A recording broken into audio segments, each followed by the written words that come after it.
देखिए, तो आज जो है हम चर्चा करने वाले हैं क्लास 12th का जो ईपीएस है, एंटरप्रेन्योरशिप, जिसमें तीसरा चैप्टर है विपणन या बाजार मूल्यांकन, है ना। तो बाजार मूल्यांकन के बारे में हमने अध्ययन कर चुके थे और जो है आज हम ये अध्ययन करेंगे कि बाजार मूल्यांकन को जो प्रभाव डालता है ना। बाजार मूल्यांकन पर क्या करता है, जो प्रभाव डालता है उसके कितने घटक है या कारक, है ना। घटक है या कारक है, ठीक। तो सबसे पहले है किसी भी बाह्य वातावरण को निम्न भागों में बांटा गया है ना। पहला कारक क्या होता है, सूक्ष्म वातावरण।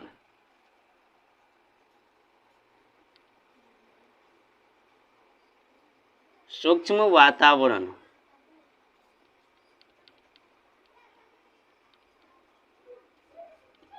है ना। अब सबसे पहले कारक क्या है, सूक्ष्म वातावरण। अब जानते हैं ये सूक्ष्म वातावरण होता क्या है ना। सूक्ष्म वातावरण में उन शक्तियों का वर्णन होता है जिनमें कंपनी के ग्राहकों को प्रभावित किया जाता है ना। कंपनी क्या करेगा कि ग्राहकों को प्रभावित करेगा, है ना, प्रभावित करेगा, परंतु कंपनी की बाजार व्यवस्था को प्रभावित करती है।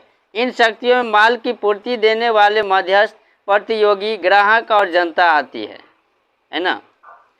कंपनी जो है वो क्या करेगा कि जनता को जो है प्रभावित करेगा, जो ग्राहक होता है ना, जो लेनदार होते हैं उसको प्रभावित करता है।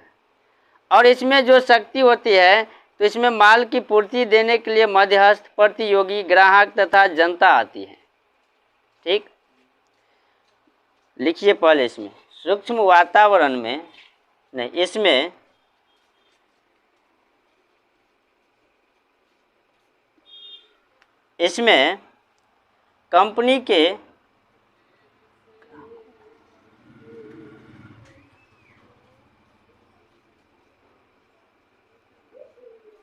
कंपनी के ग्राहकों को प्रभावित किया जाता है, को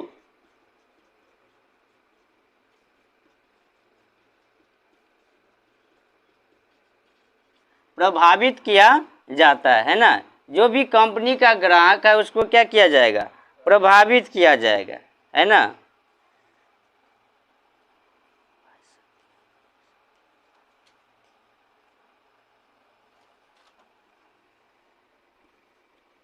यह शक्तियां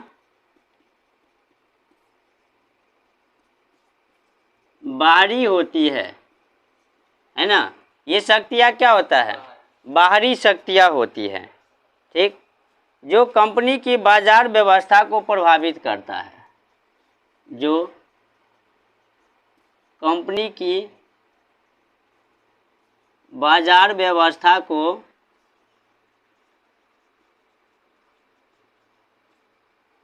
प्रभावित करते हैं, ठीक। सबसे पहले क्या होता है कि सूक्ष्म वातावरण, इसमें कंपनी को जो है ग्राहकों को प्रभावित किया जाता है और साथ साथ शक्तियां बाहरी होती है, कंपनी बाजार व्यवस्था को भी प्रभावित करता है। दूसरा, पूर्ति करने वाले पूर्तिकर्ता,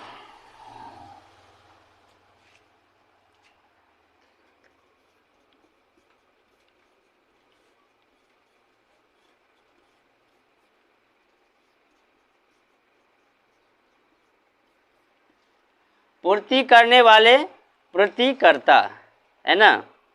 ये क्या होता है कि उत्पाद और सेवाओं को बनाने और देने में किसी कंपनी की बहुत से चरों को देखना पड़ता है ना।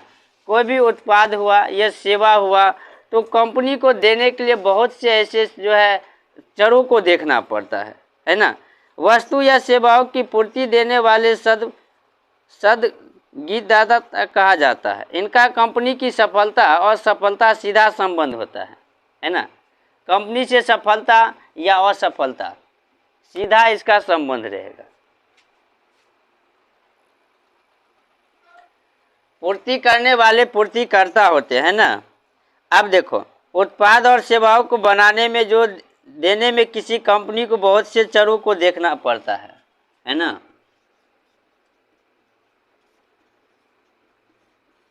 उत्पाद और सेवाओं को बनाने में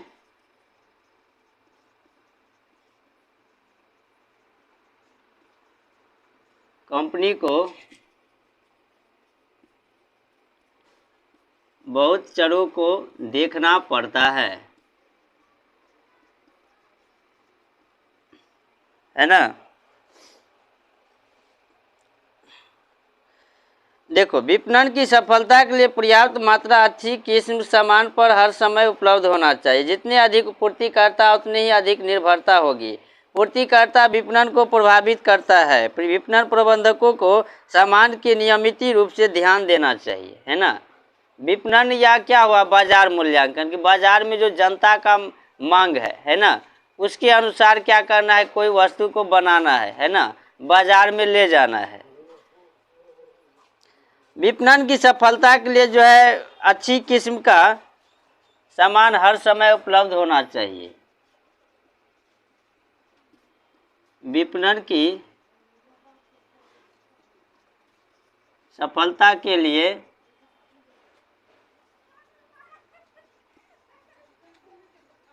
अच्छी किस्म का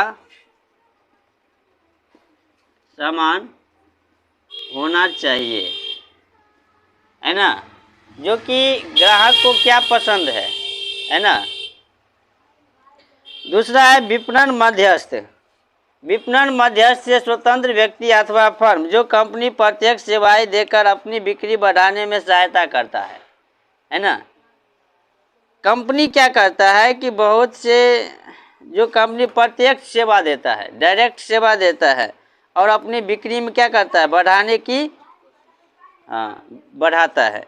जैसे थोक व्यापारी और फुटकर व्यापारी, है ना, ये दोनों माध्यम कंपनी की बिक्री को बढ़ाने में ग्राहक को ढूंढने में सहायता करते हैं।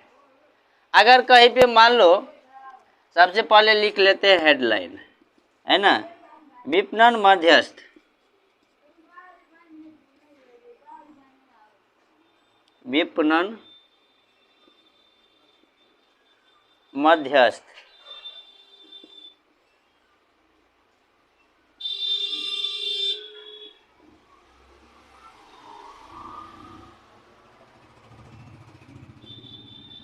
इसमें क्या करता है कि कंपनी डायरेक्ट क्या करता है, विपणन मध्यस्थ में वे व्यक्ति अथवा फर्म है जो कंपनी,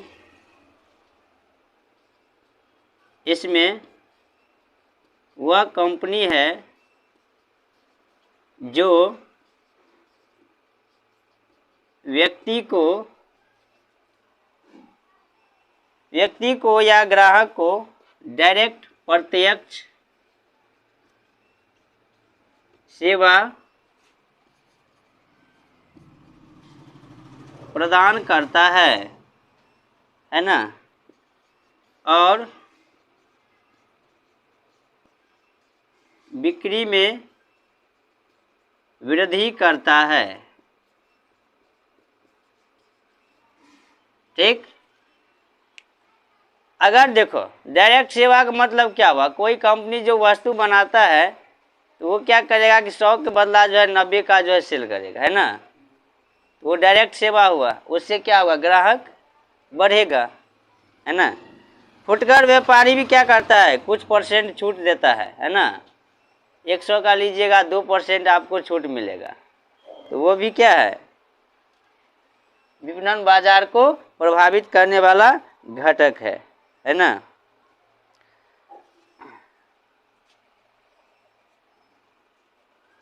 थोक व्यापारी और फुटकर व्यापारी,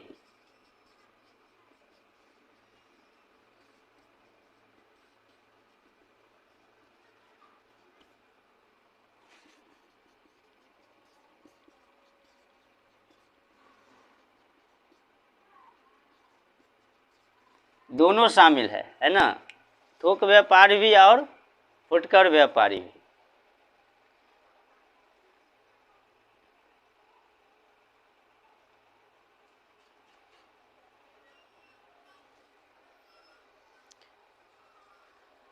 अगला है प्रतियोगी, है ना। विपणन के सही अर्थ में एक सफल कंपनी को ग्राहक मुखी होना चाहिए। इसको इस बात का प्रयत्न करना चाहिए ग्राहकों की इच्छा और आवश्यकता का ध्यान अपने प्रतियोगी फर्म में अधिक अच्छा हो, है ना। प्रतियोगी यानी ग्राहक को किस डिजाइन का वस्तु चाहिए, कैसा वस्तु चाहिए, किस आकार से चाहिए, है ना, कितना मूल्य में चाहिए, इस सब का जो है अध्ययन कंपनी करता है ना। और वो प्रतियोगी पे ध्यान देता है। किसी संस्था के विपणन निर्णय केवल ग्राहकों को प्रभावित नहीं करता है। कोई भी संस्था का जो विपणन है वो केवल ग्राहकों को प्रभावित नहीं करेगा, है ना, वरन उस कंपनी के प्रतियोगी व्यूह रचना पर भी प्रभाव डालता है।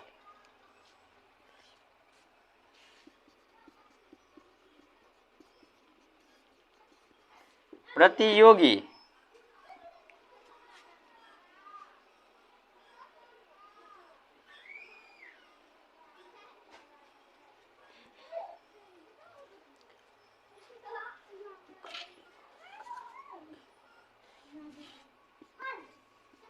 एक सफल कंपनी को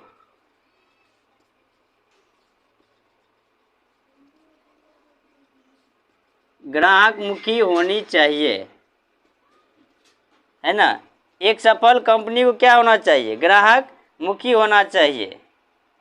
उसको इस बात का प्रयास करना चाहिए ग्राहकों की इच्छा आवश्यकता के अनुसार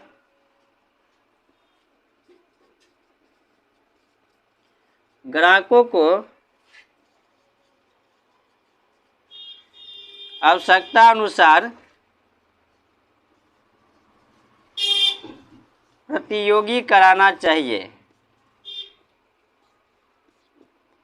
है ना।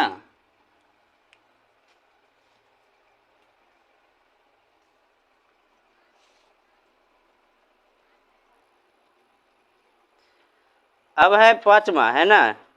पांचवा कारक क्या है, ग्राहक, है ना। कोई भी यदि व्यवसाय है या कंपनी है तो उसके लिए सबसे कारक कौन होता है, ग्राहक, है ना। ग्राहक आपके साथ जितना जुड़ा रहेगा आपका व्यवसाय कंपनी उतना ज़्यादा चलेगा, है ना। ये अवश्य होना चाहिए कि ग्राहक को कंपनी के बारे में या व्यवसाय के बारे में संपूर्ण जानकारी होना चाहिए, है ना। उसकी पसंद रुचि आवश्यकता के अनुसार पूरा ध्यान देना चाहिए कि वह उत्पाद निर्माण करते समय बातों का निम्न ध्यान होना चाहिए। ग्राहक यह व्यवसाय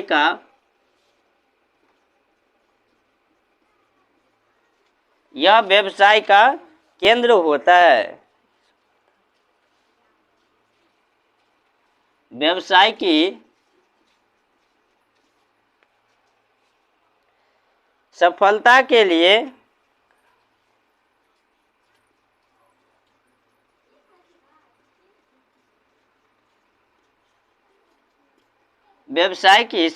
के लिए ग्राहक को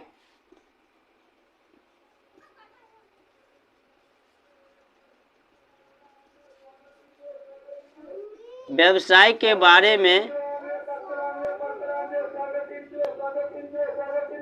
जानकारी होनी चाहिए,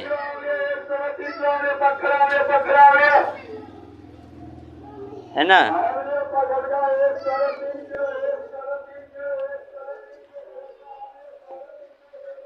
उसे उसकी पसंद रुचि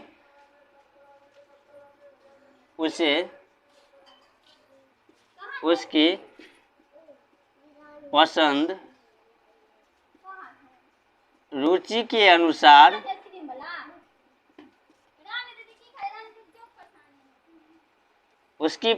रुचि के अनुसार वस्तु का निर्माण होना चाहिए, है ना। यह है बाजार मूल्यांकन पर प्रभाव करने वाले घटक, है ना। सबसे पहले था सूक्ष्म वातावरण, है ना। दूसरा था पूर्ति करने वाले और पूर्तिकर्ता। तीसरा विपणन मध्यस्थता।